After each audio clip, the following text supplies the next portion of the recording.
When the world has stopped laughing at us for the farcical state of our political leadership, it can start pitying us for the state of our future prospects. Sajid Javid is the most popular replacement for Theresa May. His polling is a healthy minus 18%. Boris Johnson, who really could replace her, is at minus 35%, around the same level as Jeremy Corbyn. Only 1 in 4 think the Labour leader is doing a good job. Others, sadly, can't revel in our dismal options for too long because many of them are in the same mess. Emmanuel Macron may be backing down, but only after protesters set Paris and the president's credibility ablaze. Donald Trump is facing allegations with the most serious security and criminal implications. Populists around the world are making promises they can't keep. Are we really incapable in advanced democracies of producing political leaders of both hope and integrity? Where are the inspiring new characters set to forge ahead with unity and progress? Is that really too much to ask?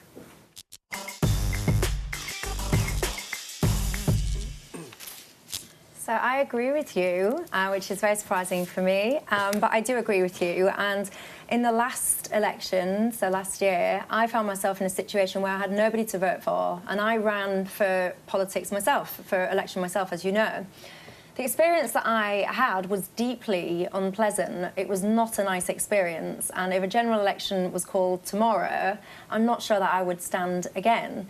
And one of the problems is when you look at how we treat politicians in this country, when you say, where are all the inspiring, you know, people with integrity and all the rest of it, why aren't they sitting in the wings, sitting there going, I know what I'll do, I'll get into politics tomorrow?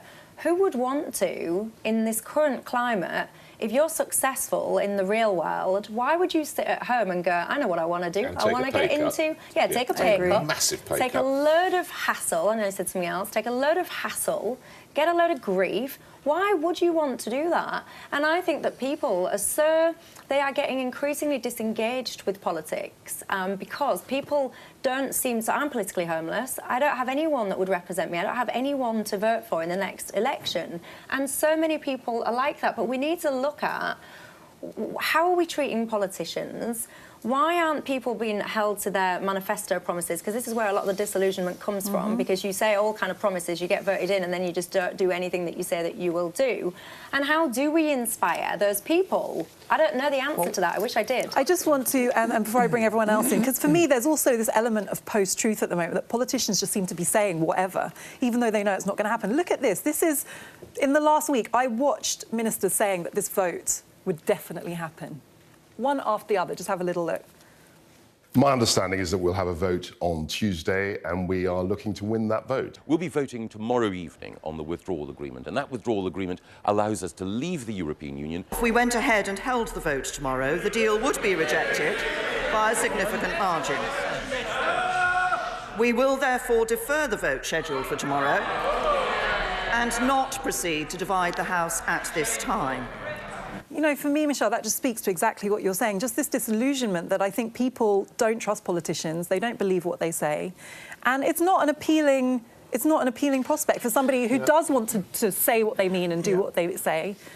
Why would you want to enter that space? But I also just want to ask you a question, Michelle, because you're a woman and you're also from a working class. You're from a working class background. I know you voted Brexit and you're pro-Brexit, but for me, when I'm looking at the current debate, it feels very much like a certain cohort of very elite public school educated men running this kind of Punch and Judy show. And I feel that if you were a woman from a working class background, or frankly just not Eton educated, you would look at that and be doubly put off. Do you think that that's a factor at the moment as well? Yes, I do, and but I will say something that's probably quite controversial.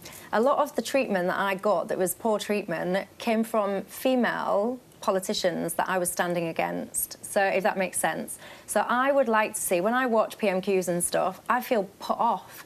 I like to hear northern voices. When I hear northern voices in Parliament, I do, and like that might sound odd to you, but it makes me feel when someone's northern, they've got a northern accent, it makes me feel like I might not always agree with them, but I instantly connect to them. Well, you can't connect with somebody like me? Why do you look so surprised? Well, I mean, it's just because of the voice. No, I didn't say it. I didn't. Respectfully, you did. It's meant to be a representative democracy. Let me respond. I didn't say I don't connect to I mean, if we've got someone off Coronation Street, would that be better for you? No, but I think that you're being quite undermining to my point, and my point is a good one if I say so myself, that a lot of viewers... I'll be the judge of that. That a lot of viewers will resonate with me. There is not enough representation of working class northern people in Parliament and throughout public life, I don't think, anyway. So when you do hear a voice like that, you do connect to it. I completely agree. There's an interesting clip I'll show you from Yvette Cooper, who stood against Corbyn for the leadership this week, saying what this week had done to the view of British politics. It's worth seeing. Does she not realise how chaotic and ridiculous this makes our country look? And given the importance of trust and credibility in this entire process, how can she possibly talk about duty and honour and faith in politicians when we cannot even trust the most basic things her ministers are saying? But don't you think that she's right? No, where's her proof? No, hold on. Where's her proof? This is your proof. The world laughing... Yeah, you can, after this. The world laughing at us. You're legally trained. Show me the proof. Have you looked at headlines from around the world? You think the world's not laughing at France? Have you? They're not laughing at France. I think that's not a farce. We often do ourselves down, and that's You've still got that sweater on, by the way. I'm going to say this with this sweater on. I think that we often put ourselves down. It's because we live in a democracy, but sometimes I think we need to step back and see the wood for the trees. Now, yes, we've got this difficult situation we're in. Government is in deadlock. Conservative Party's in civil war. Corbyn is Corbyn.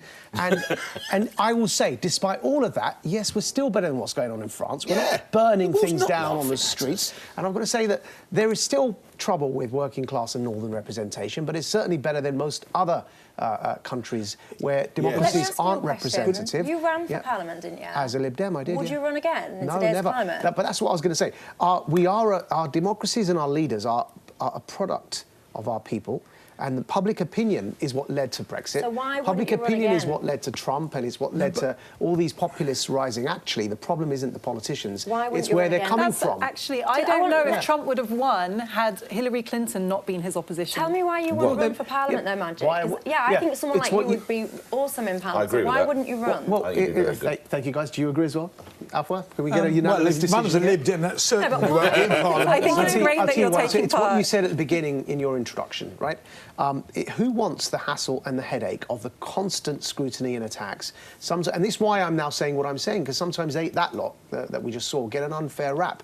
You know, they are only trying to... Theresa May is only trying to deliver on what her mandate and what the people voted for. And, yeah, she's making a dog's ear of it, but dog's mess of it, whichever word you want to use. But at the end of the day... Pig's ear or dog's breakfast is what we normally go for, mate. Right, but she's stuck. And what could she do? What would we do in her position? But in the wider discussion about what politicians are like, I mean, I think quite good people go into politics and they're not so nice when they come out.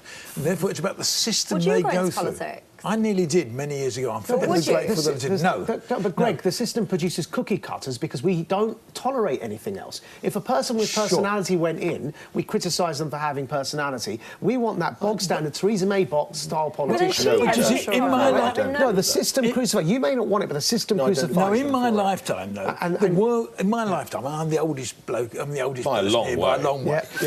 In my lifetime, the world has changed beyond recognition. Political structures. I know the Romans went home. That was the first. Yes, it was. It was a great shame the Romans went home. They were European. No, but interestingly, the world has changed beyond recognition, and the structures of politics haven't changed at all, hardly. And I think that's the real problem, that we're still we're still running a political structure. Tell me briefly why you wouldn't get into politics, because I think you've got great experience. Why wouldn't you? Why wouldn't I?